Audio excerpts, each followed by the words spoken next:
Halo, selamat malam semuanya. Masih di Anissa E Channel di novel Naksir Kamu Gus, karya Sinta Holisatunisa. Di part kali ini, tiba-tiba saja Naira ketemu sama Gus Zilan. Wih, apa ya yang selanjutnya akan terjadi? Sebelum kamu mendengarkan, jangan lupa like, komen, subscribe, dan juga share ke teman-teman kamu. Selamat mendengarkan ya.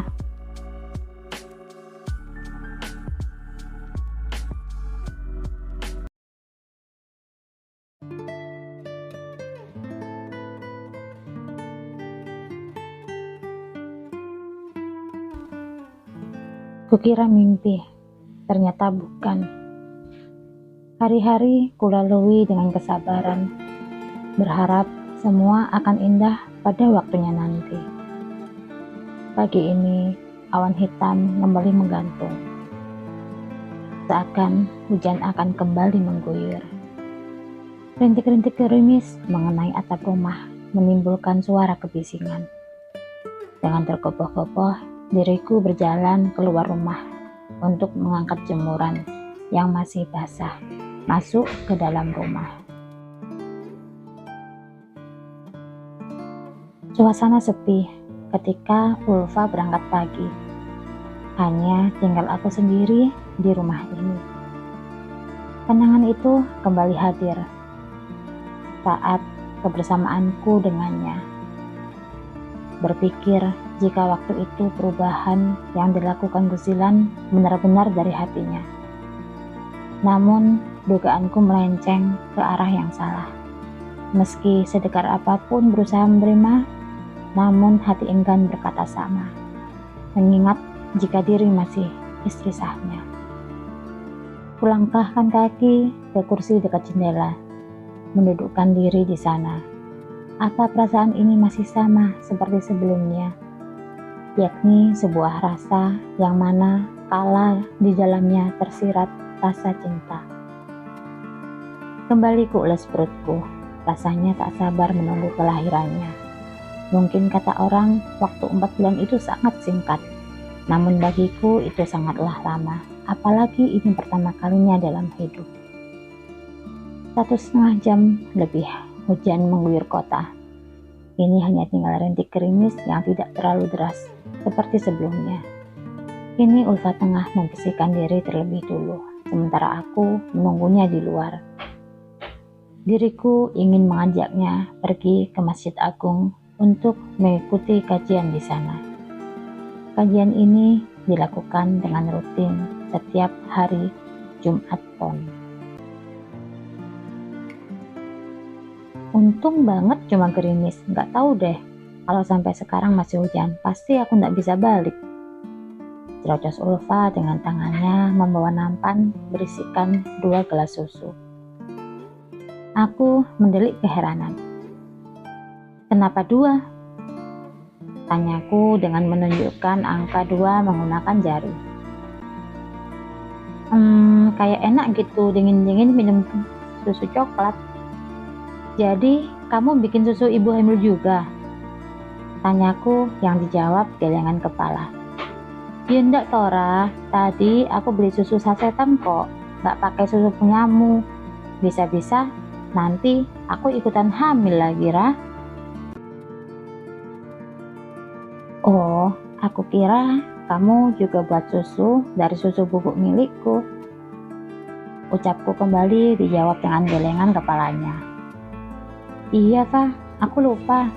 Hari ini kan Jumat. Aku mau ajak kamu ke Masjid Agung ikut kajian di sana. Kamu mau nggak? Tanyaku pada Ulfa yang saat itu tengah menengguk segelas susu hangat. Jam berapa? Tanya Ulfa sembari menaruh kembali gelas susu yang telah habis tanpa sisa. Sementara milikku belum tersentuh sama sekali. Habis zuhur sekitar jam 2-an, Pak. Jadi kamu bisa istirahat dulu. Ungkapku yang menyuruhnya untuk beristirahat terlebih dahulu sebelum kuajak pergi. Kita berangkat aja sekarang, sambil nunggu jamaah sholat Jumat selesai. Kita jalan-jalan dulu. Emang kamu gak capek gitu? Tanyaku yang dijawab dengan gelengan kepalanya. Ya sudah kalau gitu, kamu siap-siap. Aku juga mau mandi, biar ntar sore gak usah mandi. Tanganku segera meraih segelas susu dan meminumnya sampai tandas tak tersisa. Kemudian membawanya ke dapur. 15 menit waktu kami bersiap. Kembali menaiki becak untuk sampai ke tempat tujuan.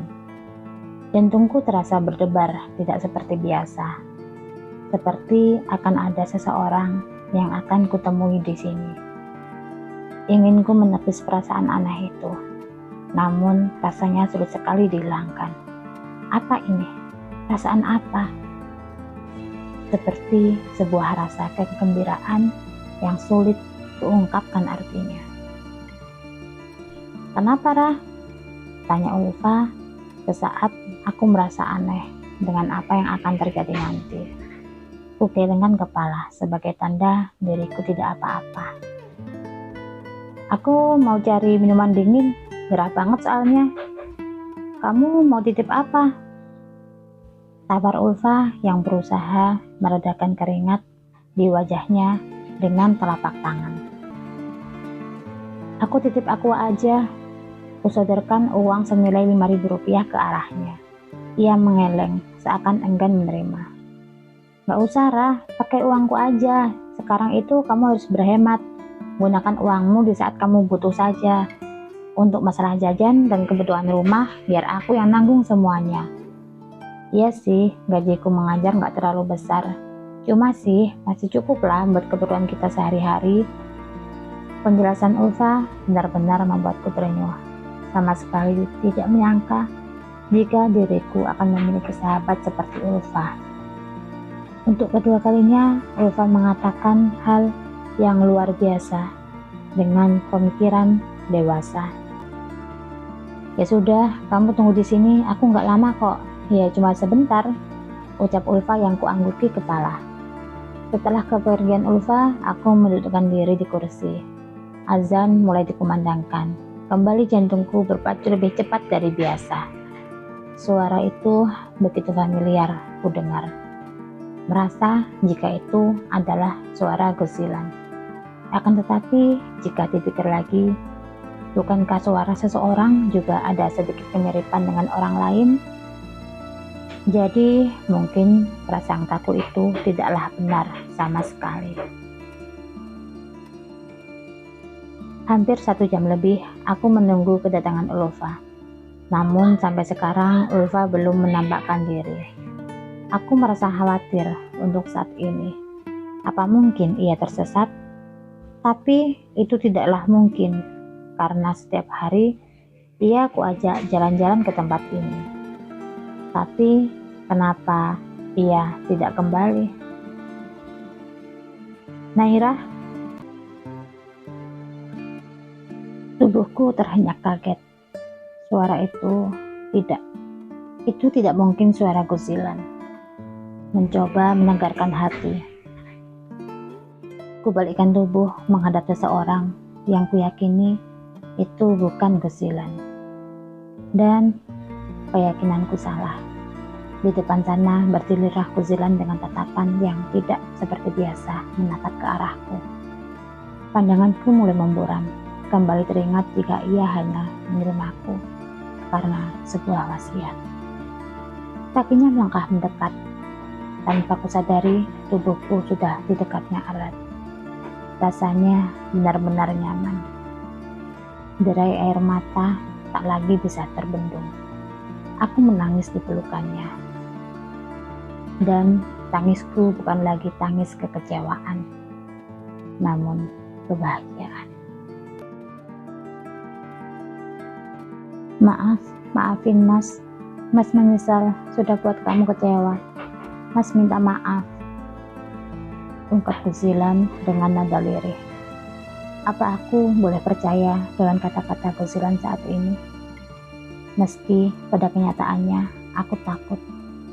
Ini semua hanya tipu muslihatnya.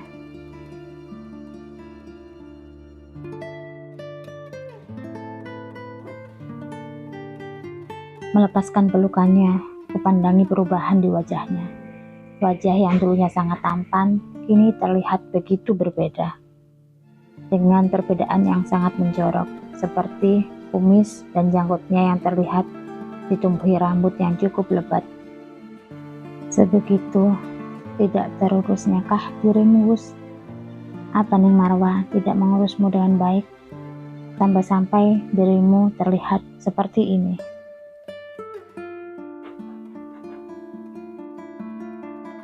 Di mana Neng Marwa? Tanyaku mencoba terlihat kuat di depannya. Meski nyatanya hatiku sakit. Jika Gus Zilan di sini, maka Neng Marwa pun pasti ikut. Sebab mereka sudah menikah. Dia tidak ikut. Aku mengangguk. Selamat nggih Mas atas pernikahannya jenengan kalih Neng Marwa. Nahira doain semoga jadi keluarga sakinah, mawadah, warohmah. Kenapa ngomong gitu? Tanya Gus Zilan dengan tatapan sendu mengarah ke arahku. Sementara mataku menangkap kesedihan di matanya. Nggak apa-apa, tapi kalau nggak boleh, Naira pengen Mas Zilan lepasin Naira. Biar nanti Mas nggak merasa bersalah sama Naira. Naira tahu, di sini yang salah itu Naira sendiri. Karena tanpa sengaja menyetujui pernikahan ini dan tidak menanyakan kesanggupan Gus Zilan terlebih dulu. Mas tidak bisa melakukannya, Rah.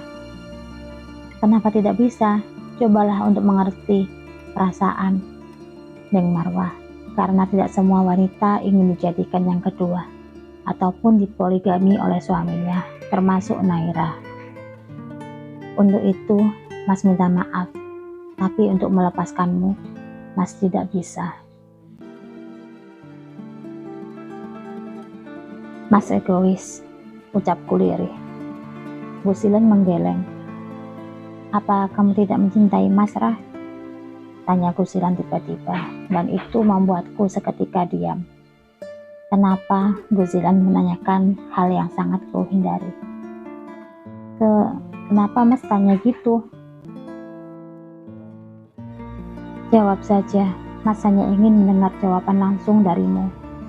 Apa benar kamu mencintai Mas, Rah? Mas, sudah tidak perlu menjawab. Mas tahu apa jawabanmu. Dan baiklah, Mas akan menuruti keinginanmu. Mas akan melepaskanmu. Jika hanya itu yang membuatmu bahagia, Mas akan coba ikhlasin kamu. Bagai dihantam belati tajam, tubuhku menegang. Bukan akhir seperti ini yang aku mau. Aku hanya ingin mengujimu, Gus. Lalu kenapa dengan gampangnya dirimu mengatakan hal seperti itu? Sesaat setelah Gus Zilan mengatakan hal itu, rasa kram di perut mulai terasa. Keringisan kecil keluar begitu saja dari dalam mulut. Wajah Gus Zilan begitu khawatir dengan keadaanku saat ini. Kuremas perutku. Rasa ini sakit, luar biasa menyakitkan. Rah, kenapa? Tanya Gus Zilan dengan wajah berubah menjadi pucat pasi. Sakit Mas. Kembali kuremas perutku, merasakan sebuah cairan hangat keluar dari arah selangkangan. Tidak, jangan. Allah, lindungi bayiku.